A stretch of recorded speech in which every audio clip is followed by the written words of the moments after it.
Пятый принял. Расчет пуск!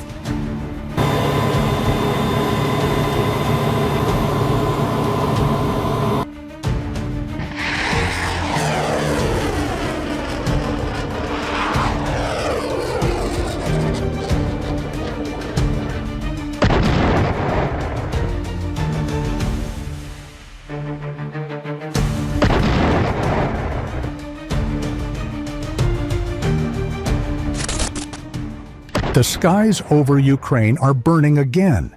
Massive explosions echo for miles. And this time, it's not another swarm of drones. It's the return of one of the most feared weapons on the modern battlefield, the Iskander 1000. For over 3 years, Russia has fired these missiles relentlessly, and yet, somehow, they never seem to run out.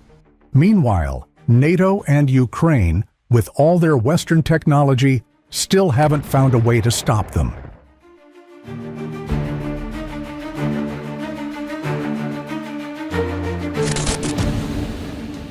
In recent days, Russia launched more than 20 Iskander-M ballistic missiles in a single coordinated strike. The targets, energy facilities, logistics depots, and military training grounds deep inside Ukraine. The attack didn't come alone. It was synchronized with Kh-59 cruise missiles, Kinjal hypersonic weapons, and Shahed drones. The result? Ukraine's energy network went dark in several regions. And once again, the question arises, how can Russia keep firing such expensive missiles without ever running out?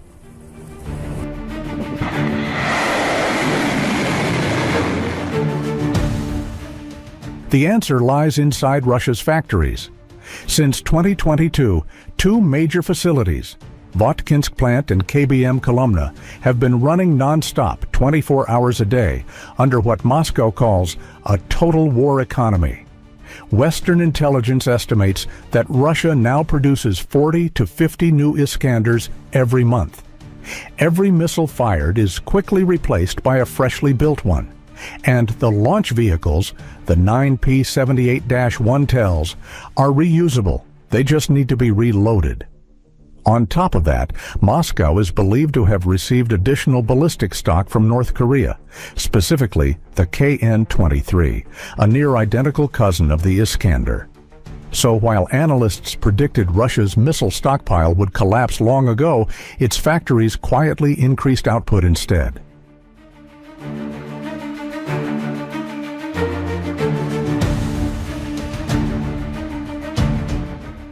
Unlike nations that rely on foreign aid, Russia has turned its entire economy into a war machine.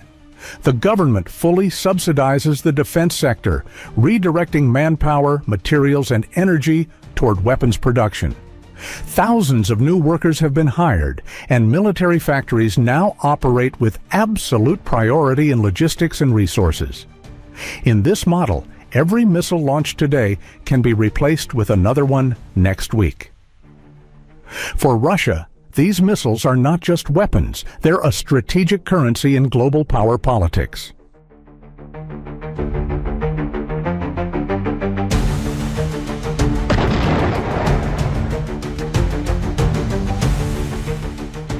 By mid-2025, a new variant emerged, the Iskander 1000.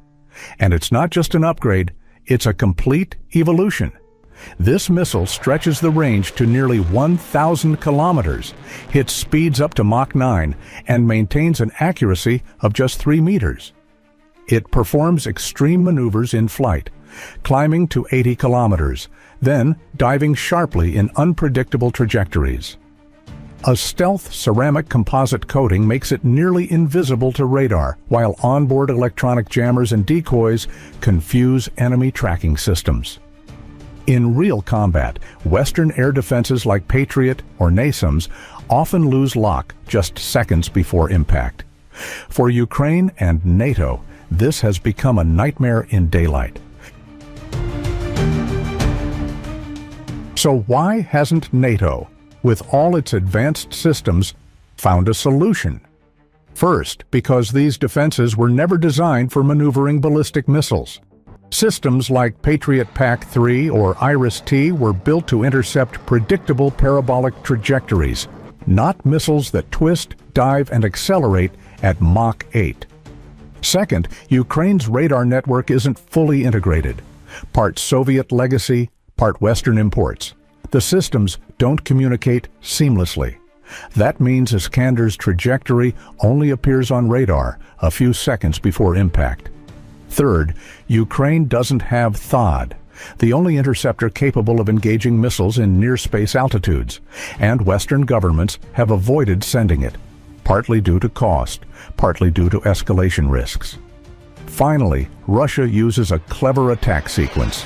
It launches waves of cheap drones first, forcing Ukraine to deplete its air defense missiles, then fires the Iskanders when the magazines are empty.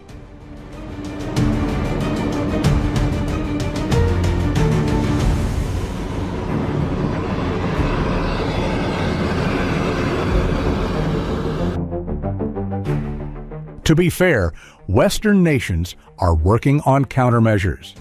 Germany's Sky Shield initiative aims to unify European radar and missile defenses, but it won't be operational until 2026 or 2027. The United States is developing the Glide Phase Interceptor, a next-gen missile meant to destroy hypersonic threats, but it's still in testing. There is also an AI-based prediction system designed to anticipate Iskander's flight patterns from past data. Yet Russia keeps changing its strike profiles every week, rendering the algorithms nearly useless. So, for now, the Iskander 1000 remains one of the few weapons the West cannot reliably intercept.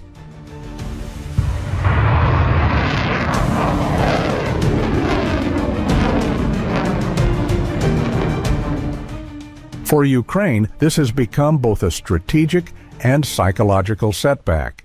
After billions in Western aid and layers of new air defenses, they still face a weapon that slips through almost everything. And for NATO, this is a harsh reminder that technological superiority doesn't guarantee battlefield dominance in the era of maneuverable hypersonic weapons. Iskander proves one uncomfortable truth. When one side focuses on industrial endurance and adaptation, and the other gets stuck in bureaucracy and politics, the outcome becomes inevitable.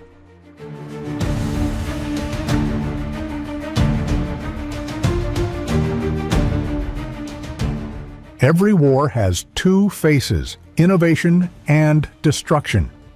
The Iskander 1000 represents both. It showcases how far human engineering can go and how far humanity still is from ending the cycle of conflict. This video is created for educational and analytical purposes only.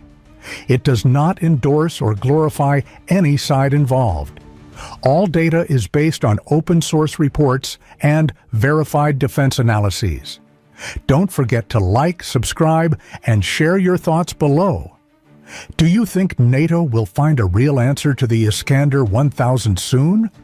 Or are we witnessing a new chapter in modern warfare where speed beats strategy?